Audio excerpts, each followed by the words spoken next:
Part 20, Bianca's story. Inside the movie theater. They all say I killed you. Did you? Or did you not? How could I ever kill you?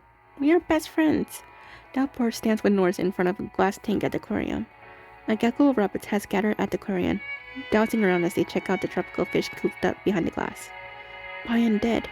Yes, you are dead. So I was the one who killed you. Was I supposed to kill you? Or were you supposed to kill me? Beats me. I'm just a corpse. But on the screen, Downpour keeps rambling on as Chico turns to look at Bianca beside her. Bianca, how can you keep your cool through all of this? Chico? The question is so broad that Bianca is at loss for how to respond. Why, even within the purified force, can you still hold on to your humanity and hope for this world?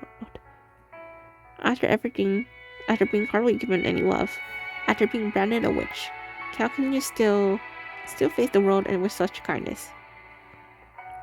I'm sorry, but I honestly don't know how to answer any of your questions. Bianca lowers her gaze. I suffered too.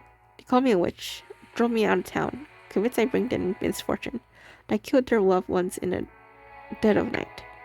I tried to prove them wrong. I joined Daedalus, told myself I was protecting the city, its people. But when I was called a witch, I truly did protect the church and city. But after joining Daedalus and living in a justified way, I ended up hurting more innocent people than I ever meant to.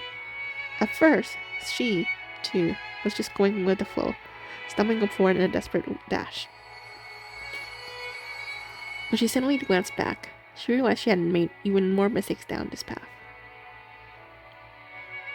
I bear my share of sins, but still, I'm willing to reach for redemption more than anything, even if the path ahead leads always ruin. She has made up her mind to pay for her past sins. Even in a flawed world, there will always be those who stand by truth. Even in the abyss, light always finds a way.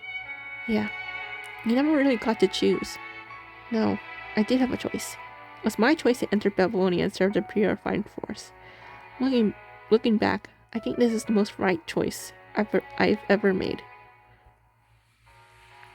On the screen, a skilled wave of justice presides over judgment.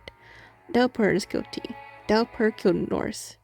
Surrounded by watchful tropical fish in the aquarium, Downpour and Norris take their final bow. Do you like this ending, Bianca? The blonde construct wants to say something, but her increasingly unstable condition leaves her momentarily tongue-tied. Whether you like it or not, this movie is already drawing to a close. If you were to be the writer, what kind of story would you create? Neither tragedy nor comedy. The story that belongs only to you. Only to Bianca. My story? Yeah. Chico's story is still coming to an end, but Bianca's story is still unfolding. Chico's voice drifts in and out, and Bianca strains to catch the words. Yet, her attention keeps getting pulled to the pitter-patter of raindrops. Out of nowhere, it's pouring rain inside the movie theater.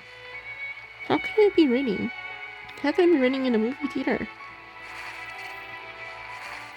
As the rain falls, Bianca's frame shifts from stigmata to veritas, then finally settling on zero.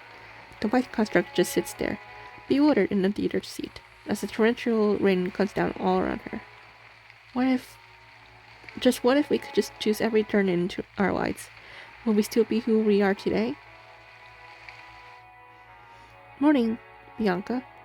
Morning, Chico. Did you get your homework done last night? Of course I did. That last problem was a real pain, though. It took me ages to finish it.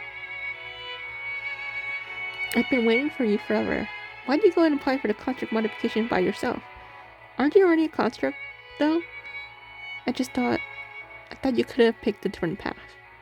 This is my own choice, too.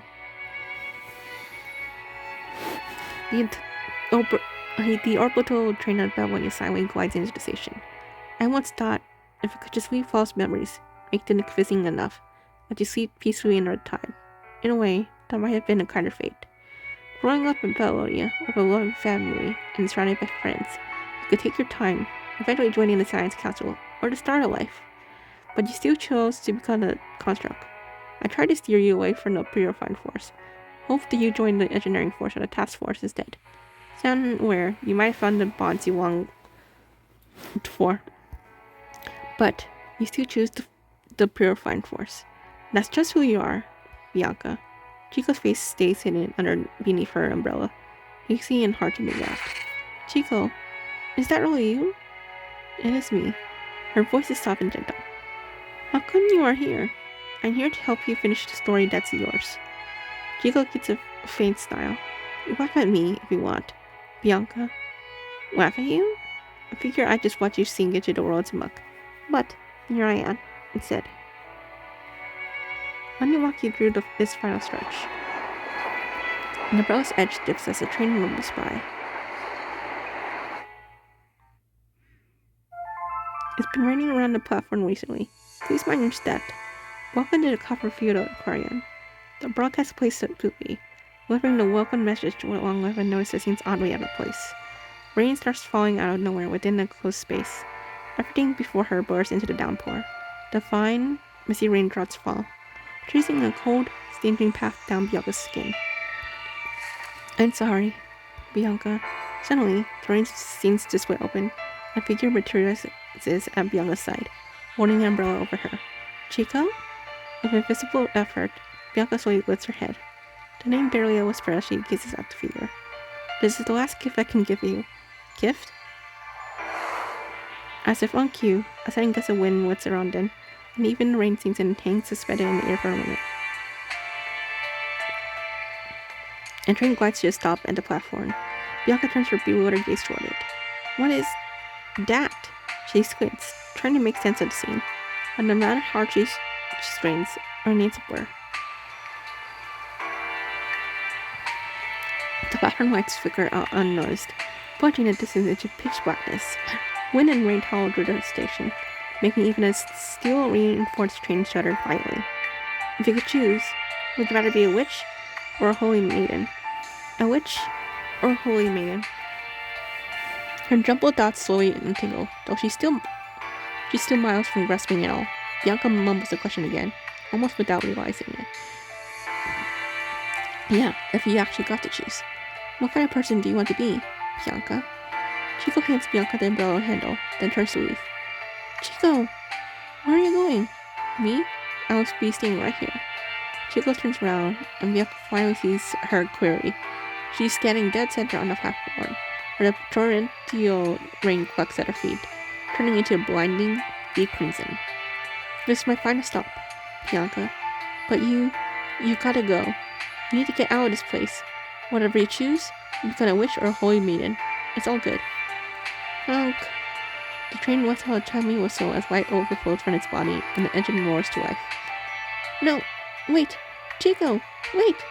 Bianca seems to have snapped back to reality, yet she's still drowning in chaos. She shouts out, her mouth wide open.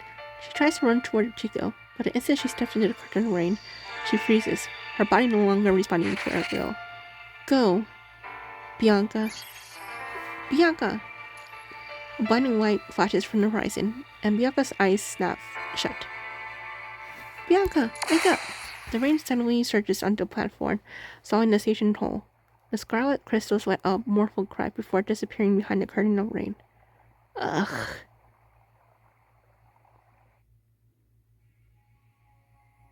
Oh? Wow, okay, we're just moving here.